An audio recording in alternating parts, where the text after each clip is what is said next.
Welcome to the TAOUTDOORS fishing show. Well, when sea fishing, one of the hardest fighting species you can get, lives along the seabed, doesn't come up high in the water much, it's called the tope. Now they grow to about 80 pounds here in England.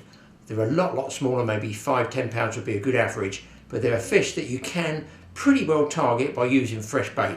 The first thing you're going to do is catch that bait, and the bait is the mackerel. Let's get our high sea drifter, our shark tagging boat, and see if at least we can start by catching some bait first. This is the rarest commodity, guys, I've got here. The tide's ripping so much I thought I'd put a set of feathers out and just leave them spinning and flapping in the tide, and was that a bonus?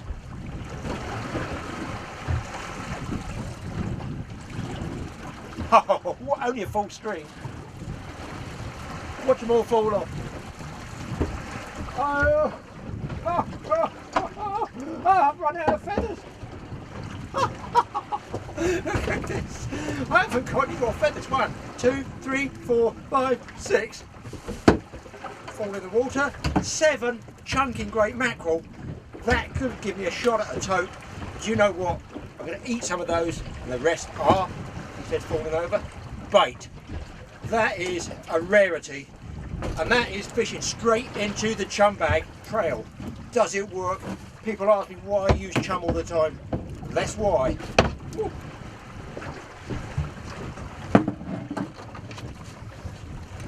And these are Big Macs, some of these. Not Big Macs that you put between a burger, just Big mackerel. These feathers, people, are the ones tied up by Frank Vinicum down in Falmouth. He does commercial, used to do years ago, he's 90 odd years old. Top Mako shark contact, Frank is. And obviously Makos eat mackerel. Frank catches mackerel for a living. Obviously he knows a bit about catching commercial fish. And I put these feathers down. There's commercial ones that he uses on the great big reef, 28 at a set. I just put them down with one of these longer leads, because I find that these longer leads will sort of, in a ripping coming like this, will just wiggle and flash. And sometimes I've wrapped silver paper around it, other times I've got a knife and I've actually scratched that lead clean, give it a bit of flash. So I've got it right in the line of the chum bag, and I'm a happy bunny because I've now got a fresh bait for tope. And in that chum bag, if I can stand up, in that chum trail, I've got my shark line, but it's got a couple of sardines on it. It's shortly going to have a fresh mackerel. That's brilliant. Bite on this one here, guys. Look at that one hammering. Back right. Let's get it.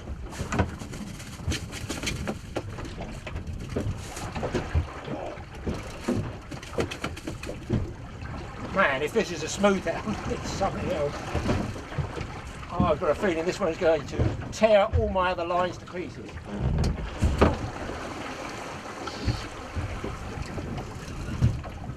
A bit more drag. Trouble is, if I put too much drag on, I can't actually remember what size leader I've got on here.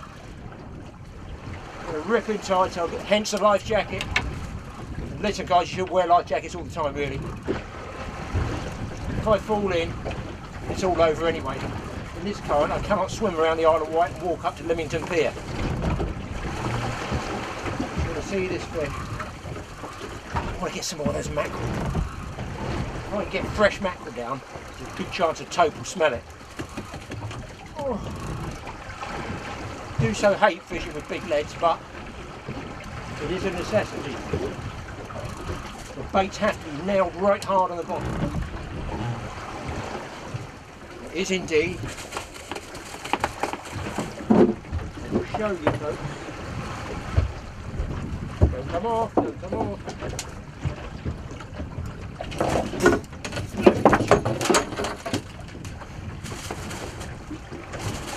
There we go, people. Another fish.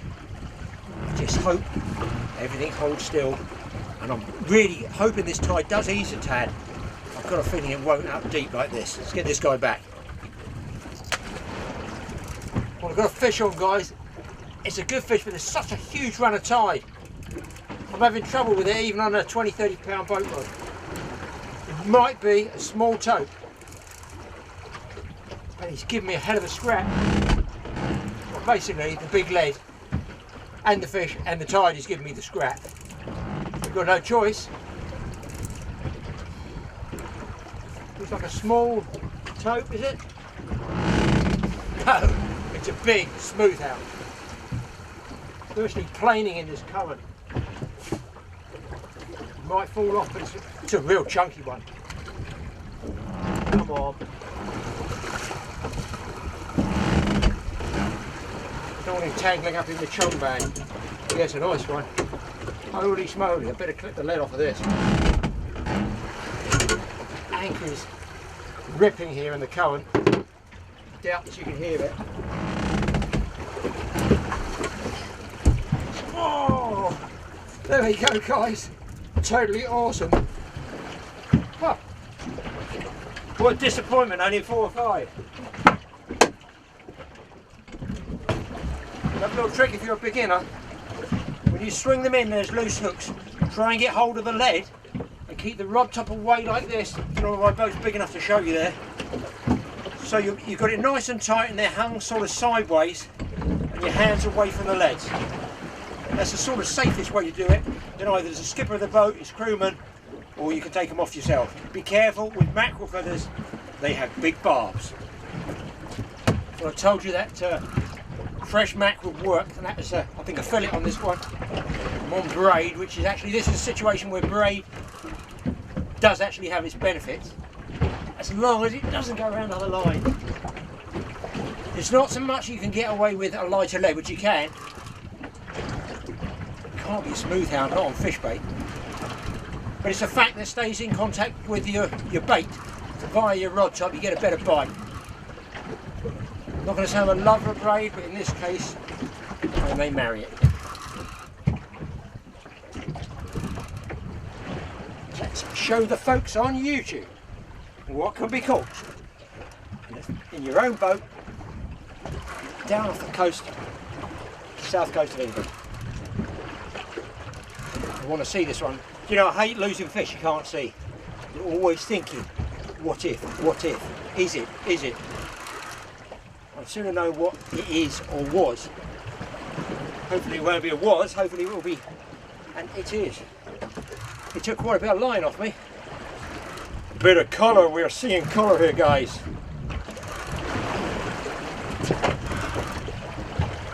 What is that? I'm pretty sure, normally smooth hounds don't take fish baits. So my money is on Tommy the Tope, target species, and indeed it is. Come on, babe. Come and see your Uncle Graeme. Not a big tope, and he's off. He just came off there. Take my word for it. About 20 pounds. Turn around, guys. Don't miss a trick. There, folks, is my mackerel rod in action as we speak. Let's get those puppies in. I'm just literally behind the chum bag. It's a single. No, it's a double.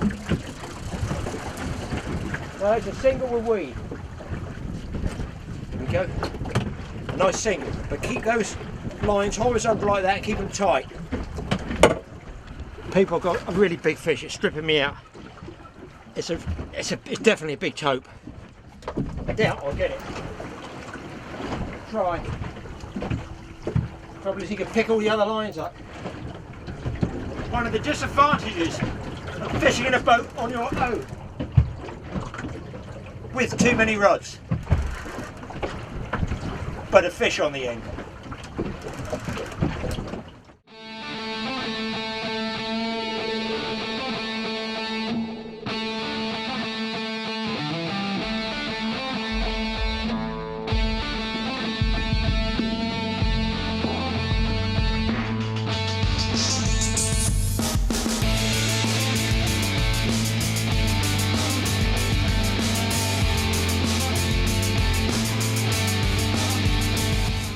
Okay, so for making up my tope traces, a small, very tiny running boom to a swivel and maybe 80 to 100 pound mono leader. You don't necessarily need wire for the tope's teeth. Some people use wire, I don't. Also, on average size tope, just use a hook through the throat latch like that on half a fresh mackerel, pull it through, put the hook in the back again, but make sure you put that little important, all important slit in which you put the back the hook shank rests in. When you pull that leader tight, you should be able to see it there. The hook point is still sticking out proud, and you can strike pretty well instantly with a bait like this. Lower down to the seabed. Do not let that spool go down too fast, especially with a very short boom like I had. With fast tide you can get away with it, but if you're fishing a slack tide or deep water up and down, if you let that go down too fast, then you're going to get the tray spin up around the main line and you won't be fishing properly. This down tide fishing is raising the rod top and then just letting a little bit of line run out until you get to an angle where the line is pushing down the line rather than against it. And of course I'm fishing for thresher sharks as well, so I've got double bags, not just one bag. I've got 2 bags of mashed fish and guts out there, brown and raptor oil, and that surely helps the tope as well. I've got the feathers cleared, lost the mackerel on it, but I feel much better thing on the end of it. Get the sharp line away.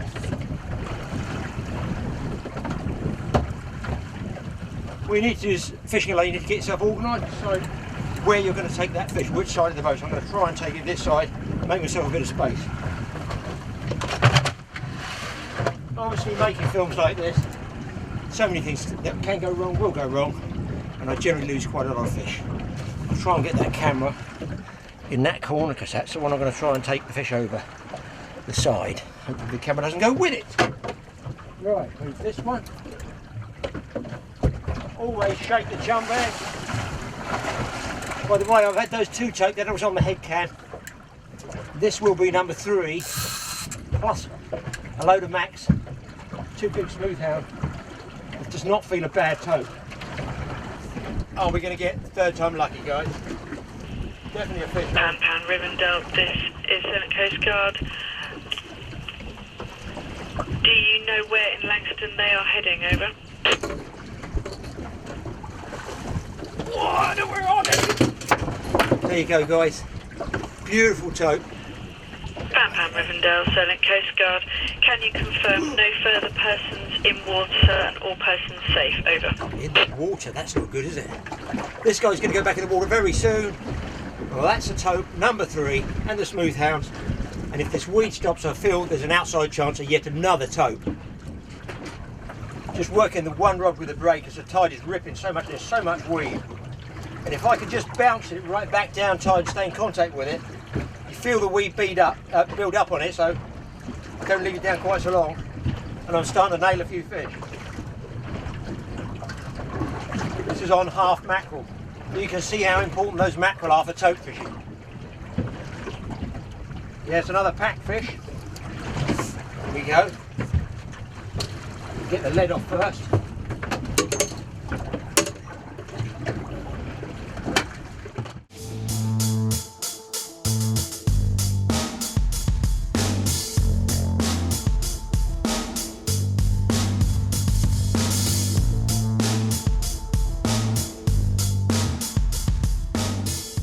Well, folks, there's a nice tope. Finishing off the day, I feel. I might stop at another mark on the way in, but great fishing, good sport. Okay, got to use less heavy tackle. Oh, bite on the other rod. Maybe I won't be moving. But look at that for prime tope. I know they go a lot bigger, of course they do, but for ordinary guys, they're going to be delighted to catch a tope like this. Listen, you don't have to kill it, put it back, put them all back. They're horrible to eat. Great fighting fish, that's the tope.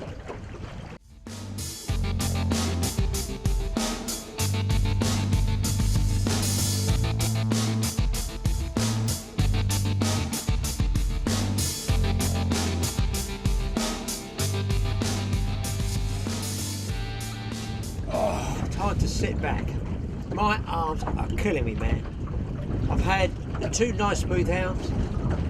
I've had 6 tope now. So the difference being, yes, mackerel. Unfortunately, put my foot on that tripod because it's going over the side. Unfortunately, although the weed has gone, I can now put the other rods down. The tide is dying, I've stopped getting the odd bites of the tope, and the mackerel have gone. So it's just a bit peculiar how the mackerel go and the tope bites stop. It shows you how those two species go together. Anyway, I shall tough it out here. I've freshened up my chum bags. The thresher shark line's still out there. It's heading all the way towards St Catherine and Steeps out that way. So who knows? I'm covering every eventuality. Outside chance of a shark, and it is an outside, let's face it, it's an outside chance for a thresher shark, but if you don't try it, you'll never know. It's costing me nothing except a bit of time and effort. But I'm just going to tough it out here as long as I can, because they're given the wind's coming up to about a 5 easterly tomorrow, and that right out here for me is a bit of a no-no. Well, it's a definite no-no. So I'm going to see how long I can tough it out here. I might hit a mark on the way in, because they're also giving fog, and discretion being the better part of valor. I feel I ought to sneak myself back in early afternoon to be safe. Oh dear, I have a bite. It might be late. Spin it round if he comes again. There he is. Tapping and tapping and tapping. Could be a doggy, could be another small tope. It is indeed a bite. Well, it's gone really quiet now. The tide is absolutely dead. I'm just swinging on the wind, which most people, when you're in a fixed position anchoring, if you're over rock and reef, can get you very, very snagged up and you end up losing gear. It's not the best fishing time, so I hope you enjoyed it. At least we caught some tope for you, a couple of nice smooth hounds, and I think I'm going to call it quits and go home, because the weather is going to turn. I'll be okay, but it's going to turn by later on. It's a shame to go in, really. In fact, why should I go in? Let me hear you. Do you want me to go in or not? Because I sort of finished the film on tope. I'm sorry, you at the back there? You think I can't see you in there? I can see you. You're looking at the computer screen. Your right hand's right near the mouse. I know exactly what you're doing. So let's hear everybody. Who wants me to do one more little stop and see if I can get a smooth hound on the way home? Yes or no? Oh man, that's sad, isn't it? Forget it. Go on, all right, I'll go. I'm going to wind in, dead tide. I know a little mark on the way in where normally you can get a chance for a nice smooth hound on the flood tide. The last time I fished it, it was pretty good on a flood tide. I'll probably squeeze an hour in, because they're giving fog and wind, all sorts of, and easterlies, all the lovely stuff. So I'm going to move now, and that gives me at least 30 minutes I can do. It's on the way home anyway, so whatever. We'll give it one last shot, because I think we're finished here with the tope. The tide is dead. Let's get moving.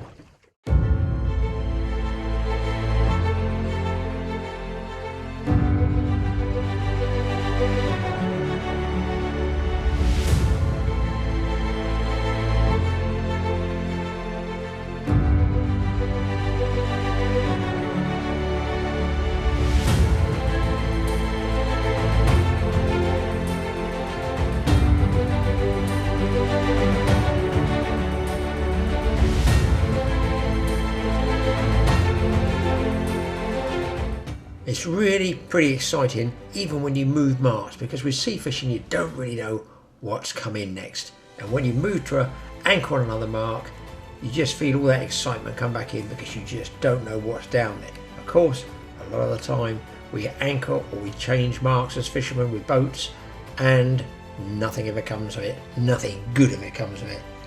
Now this time I thought, being on my own, I'm anchoring, I'm using an ordinary, can't even speak properly, an ordinary ring method with an old buoy that Wayne gave me, and that helps me get it up safely when I'm on my own. Fishing alone like this, you have to have your wits about you a bit, you have to do absolutely everything yourself, but I can tell you now, it's really extremely satisfying, catching especially a big shark from a boat on your own. Well, I've anchored down on the other mark, guys.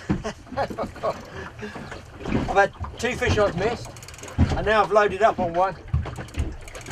I think it's on mackerel bait. I don't see it being a smooth hound.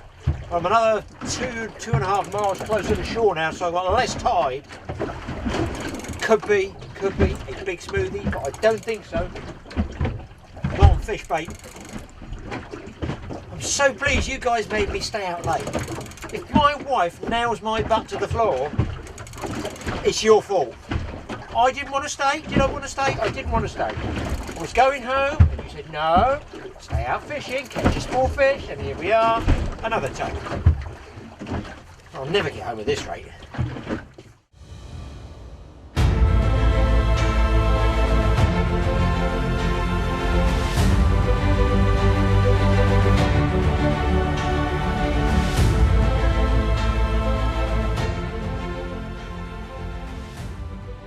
Listen, that is so your fault. You made me pull it in, you made it pull off the hook, yes. You knew it would happen, you knew I'd be unhappy. 10 tope anyway, I can't really be moaning today. But it's all your fault. Still got my bait, just pulled off the hook, guys. No problem, saves me unhooking it. Again, mackerel did the job on the tope. Anything left over, in the wall of a chum. Look what you made me do now. You made me take my shark trace off, my thresher shark trace off my 50 wide marlin reel, put a lead on it. You told me to do it. I didn't want to do it. Drop it down, and what have I got? Yes, another fish, different species. I'm in so much trouble now, might as well stay till tomorrow.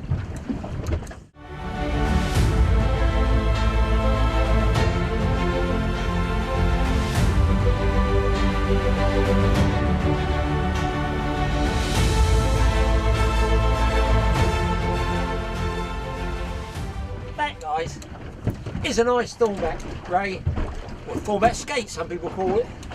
What a day I'm having. I'm in so much trouble I may as well check into prison immediately. You're straight to prison, do not pass go. Oh god, the other rod's going, oh my god. Need a torch and a brain surgeon. Just got to sit down. I can't take any more. My baits are getting hammered, absolutely hammered now. Boy, I know what they are. Black bream. Don't look at the left rod. The bream was just... There's going to be no bait left. Man, what a day I'm having.